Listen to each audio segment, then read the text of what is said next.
چھٹے امام جعفر صادق علیہ السلام بھی ارشاد فرماتے ہیں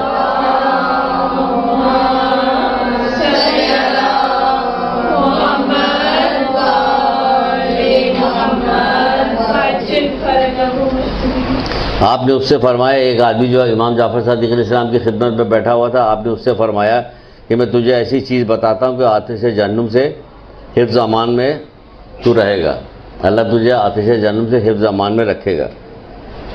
تو اس نے پوچھا مولا وہ کیا چیز ہے؟ تو آپ نے فرمایا کہ نماز صبح کے بعد 100 دفعہ درود کا پڑھنا۔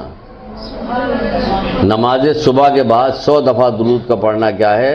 تمہیں آتش جہنم سے حفظ امان میں یہ رکھے گا صبح کے وقت۔ آپ عادت ڈالیے، تو اب بوڑھی تو نہیں ہو گئی کہ آپ کہیے اب تو ہماری عادت نہیں بدل سکتی، آپ تو ابھی کم سن ہیں تو آپ عادت ڈال سکتی ہیں، بنا سکتی ہیں۔ بہت ساری بری چیز کی عادت بن جاتی، کہاں چھوڑتا آدمی، کہ چھوڑتا، کتنی بھی ڈانٹتے رہو عادت تو عادت ہی رہتی ہے نا۔ ہاں بیٹا سمجھ تو گئی ہوگی یہ کیا کہہ رہے ہیں ہم۔ اچھا، جیسے کہ مجھے بہت درد بھرا واقعہ لگتا ہے، لیکن یہ کتنے فائدے مند ہے۔ ایک ماں نے اپنی بیٹی کو خواب میں دیکھا، شاید کبھی سنایا ہو، خواب میں اس نے دیکھا کہ وہ عذاب میں مبتلا ہے، اس کی بیٹی کے انتقال میں اس نے دیکھا عذاب میں مبتلا، اس کی آنکھ کھل گئی، صبح ہوئی اور کئی دن تک مسلسل بہت پریشان گریا و زاری میں بے چین رہی۔ ماں کا دل ہے، ماں سے 70 گنا زیادہ محبت تو کہا جاتا اللہ تعالیٰ کو، ورنہ اگر پوری کائنات ایک جگہ جمع ہو جائے، ساری کائنات کی ساری مائیں جمع ہو جائیں اور مرد کو بھی ماں ہی بنا دیا جائے، وہ کہا جائے کہ اللہ تعالیٰ کی محبت کا کوئی مقابلہ کرے کوئی کر نہیں سکتا اپنے مخلوق سے، اور اس کے بدلے میں پھر یہ سوچی کہ ہم کیا کرتے ہیں، پھر دل میں آئے گا کہ صرف استغفار پڑھو کہ ہم کچھ نہیں کرتے، صرف توبہ ہی کرتے رہیں گے، ہم کچھ بھی نہیں کرتے۔ تو بہرحال کئی دن تک وہ گریہ زاری کرتی رہی، پھر ایک دن خواب میں دیکھا کہ بیٹی بڑی خوش و خرم اور بہت عیش و آرام کے ساتھ ہے، کہنے بیٹا ابھی کچھ دن پہلے تمہیں ہم نے پریشانی کے عالم میں دیکھا تھا، میرے دل بہت پریشان تھے، آج یہ تمہیں بہت اچھے مقام پہ دیکھ رہی ہوں، بہت خوش دیکھ رہی ہوں، اس کی وجہ کیا ہے؟ کہ نہیں اماں، کوئی ایک شخص قبرستان کے بعد سے گزر رہا تھا، درود پڑھتا ہوا جا رہا تھا۔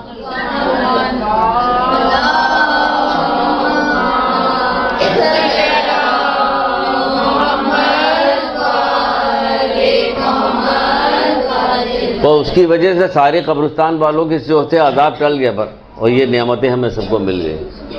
اتنی فضیلت ہے اس درود کے پڑھنے کی کہ ہر بار چلتے پھرتے درود پڑھتے رہے، صبح اٹھے رات کو ایک جگہ کہیں میں نے پڑھا تھا کہ جو سونے لگے تو سونے سے پہلے بہت ساری چیزیں پڑھتے تھے، تو درود کا بالکل جب سونے لگتے پھر درود پڑھ کے بچے اور درود بھی پڑھ لو، کوئی نہ کوئی تو فائدہ اس میں لکھا ہوا ہے۔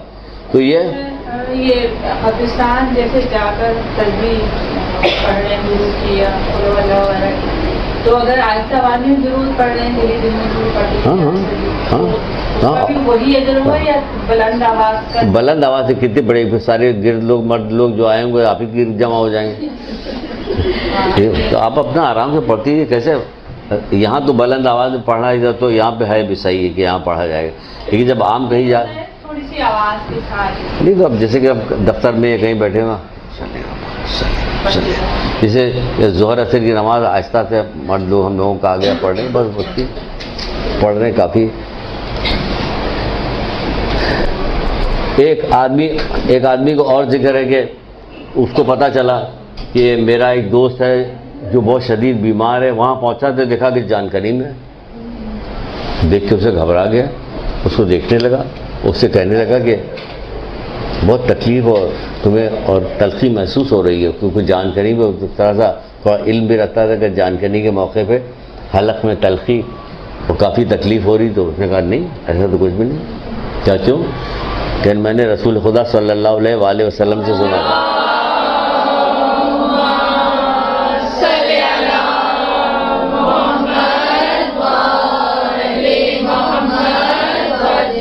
کس موقع پہ فائدہ پہنچا رہا درود، ذرا دیکھیے گا کس موقع پہ ارد گرد تمام عزیز رشتہ دار سب موجود ہے، ہاتھ مل رہے ہوتے ہیں، گریہ کر رہے ہوتے ہیں اور گھبرا رہے ہوتے ہیں، سب کچھ کر رہے ہیں لیکن کچھ کر نہیں سکتے۔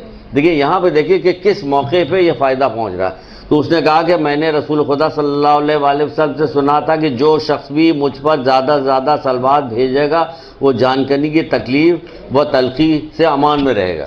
تو میں نے پوری زندگی زیادہ سے زیادہ اللہ کے رسول پہ درود پڑھتا رہا ہوں، تو اس وجہ سے میں اس وقت بالکل تم کو جو ہے مطمئن نظر آ رہا ہوں گا. تو میرے مطمئن ہونے کا سبب سمجھ تو گئے ہو گئے، یعنی سمجھ گئے. کیا سمجھ گئے؟ اس لیے کہ میں درود پڑھتا زیادہ. تو جو زیادہ درود پڑھتا تو کیا ہوگا؟ جانکاری کے موقع پہ وہ اس سے فائدہ پہنچائے گا، کہ اس کو تکلیف نہیں ہوگا، حلق میں تلخی نہیں محسوس ہوگی، کیونکہ زیادہ درود پڑھا کرتا تھا. رسول خدا صلی اللہ علیہ وآلہ وسلم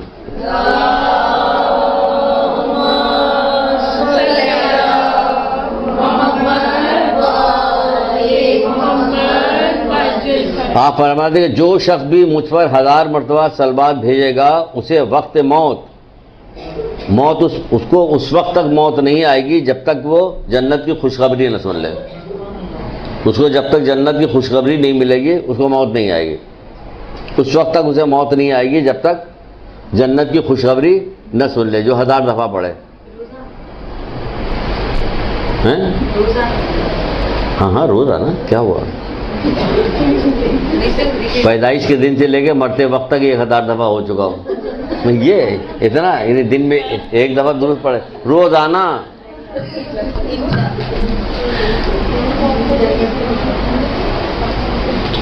اگر کبھی گنا تو نہیں ہم نے، انہوں نے کہا ہم نے سن لیا. کہا ہم رسول خدا سے شروع کرتے ہیں درود کی تسبیح پڑھنا ان سے لے کے، اور پتہ نہیں کس کا نام لیتے. کہا میں نے کہا تو بھائی 2500-3000 4000 کے قریب ہو رہی کہ ہاں پڑھتے کہ روزانہ. کہ ہاں روزانہ. اب بولیے اب کیا کہیں گے ان کو؟ اس کے لیے تھوڑا سا زبان کو روکنا پڑتا ہے کہ الٹی سیدھی باتیں نہ کریں تو یہ چل جائے گا. ایک عالم کہہ رہے کہ ابھی استغفار والے باب میں بتائیں گے، چلیے پہلے سے بتائے دے رہے جو لوگوں کی بات پر. ایک عالم کہتے تھے کہ ہماری کوئی مسئلہ ہوتا ہے، کوئی چیز کھو جاتی ہے، یہاں تک کہ ایک انگوٹھی بھی کھو جاتی تھی، میں فوراً 1100 دفعہ استغفار پڑھتا تھا، وہ کام میرا ہو جاتا تھا. آپ کہیں 1100 استغفار روزانہ؟ وہ ایک کام کے لیے پڑھتے تھے. بھائی ہمیں تو پورا کام کرنا ہے کہ ہمیں استغفار تو پڑھنا ہے جب تک ہم نکل نہ جائیں. ہم جس معاشرے کے اندر موجود ہیں، جس معاشرے میں موجود ہیں، ہمیں چاروں طرف سے نیکیاں یا نیکیوں کی بارش نہیں ہو رہی ہوتی کہ ہم بھی تھوڑا سا اس میں جھک جائیں تو ہمارے اوپر بھی تھوڑی سی آ جائے. ہمیں خود سے کرنا پڑے گا سارا.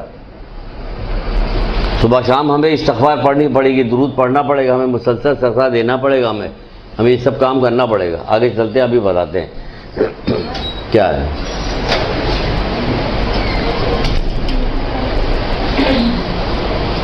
درود کے سلسلے میں بہت ساری روایتیں ہیں، ہم ایک جگہ پہ جمع کر کے لے کے آئے ہیں. کہا جائے تقرب الہی کا سبب ہے، اللہ تعالیٰ کی تقرب الہی کا سبب ہے. کیا؟ درود کا پڑھنا تمام ائمہ کی خوشنودگی کا باعث ہے. تمام ائمہ کی خوشنودگی کا باعث ہے. دنیا آخرت میں کامیابی کا موجب ہے. دنیا آخرت میں کامیابی کا موجب ہے. تمام ائمہ کی خوشنودگی کا باعث ہے، دنیا آخرت میں کامیابی کا باعث ہے. عذاب قبر سے دوری کا باعث ہے. چلیے صدقہ بھی دے رہے ہیں اور درود میں پڑھیں تو اب عذاب قبر تو آئے گا ہی نہیں. عذاب قبر سے دوری کا باعث ہے. قبر میں روشنی کا باعث ہے. قبر میں روشنی کا باعث ہے. فشار قبر کے برطرفی کا باعث ہے. یعنی فشار قبر نہیں ہوگا، جو زیادہ درود پڑھے گا وہ فشار قبر بھی اس کو نہیں ہوگا.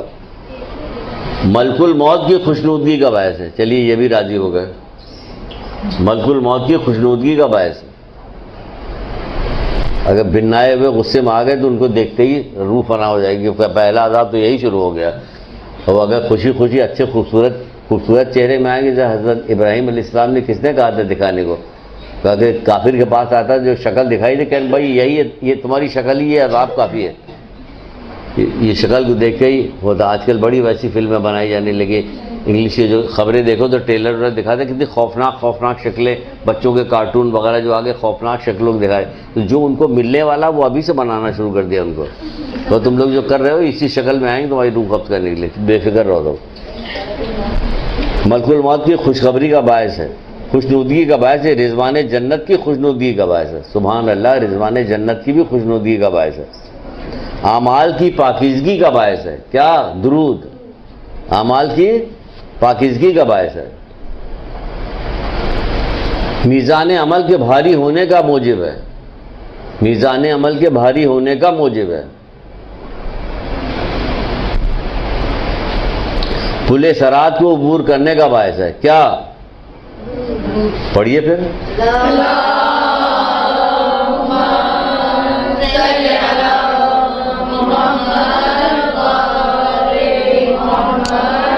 اتنی فضیلت بتانے کے بعد بھی کہنا پڑ رہا کہ پڑھیے پھر.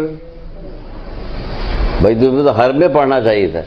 ٹھیک ہے، ہم دیکھتے جا رہے ہیں کہ شاید اب پڑھیں، شاید اب پڑھیں، شاید اب پڑھیں، پھر آخر مجبوراً کہنا پڑے کہ پڑھیے پھر. میں آپ کو کون کون سی مشکل جگہ ہیں جہاں پہ یہ درود جو ہے فائدہ نہیں پہنچا رہا ہے؟ کون سی مشکل؟ سبحان اللہ، سبحان، یہ بھی صحیح ہے. دل میں پڑھ رہے ہیں تاکہ ٹائم ویسٹ نہ ہو، ہم زیادہ زیادہ آپ کو بات بتا سکیں. انبیاء کی رضا اور خوشنودگی کا باعث ہے. آخری جو ہے انبیاء کی رضا اور خوشنودگی کا باعث ہے. انبیاء کی رضا اور خوشنودگی کا باعث ہے. سر لاسٹ میں بتا دیجیے صراط، پل صراط والا. اس میں کہا گیا پل صراط کو عبور کرنے کا باعث ہے.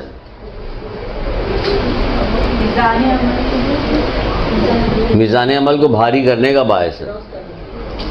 میزان عمل کو بھاری کرنے کا باعث ہے. اس کے اندر آپ کو ایک کتاب ہے شیخ عباس قمی کی، منازل آخرت، مرنے کے بعد کیا ہوگا. اس میں بھی ہے میزان عمل کے بھاری کرنے کی چیزوں میں، اس میں خوش اخلاقی بھی ہے اور درود بھی ہے. دو چیزیں ہیں. مجھے سب سے پہلے درود ہی پتا تھا، خوش اخلاقی نہیں پتا تھا، لیکن جب بعد میں اس کو پڑھا تو ہم نے کہا اس میں سے دونوں چیزیں، خوش اخلاقی بھی اور درود بھی، کہ درود سے میزان عمل بھاری ہوگا. کوئی چھوٹی میزان عمل میں جب پہنچے گا وہاں پہ کوئی چھوٹی موٹی بات نہیں ہوگی کہ اعمال تولے جا رہے ہیں، دل جو ہے حلق میں دھڑک رہا ہوگا کہ اب اگر پلہ ہلکا ہو گیا تو کیا ہو گیا، بھاری ہو گیا تو کیا ہوگا، خوف سے برا حشر ہوگا، کیا ہوگا. اس میں بھی اللہ تعالیٰ کی کتنی غضب کی رحمت ہے کہ اتنا سا پلہ نیچے ہوا کر لے جاؤ اسے ذرا. تو جو اتنا انبار لگا ہوا گناہوں کا اس پلے میں، اس کا کیا ہوگا. کہاں کہاں اللہ کی رحمت ہے. آپ دیکھیے کہاں کہاں اللہ کی رحمت ہے. اگر سب کا حساب دینا پڑے تو پتہ چل جائے گا. ایک درود پڑھنا محمد علیہ.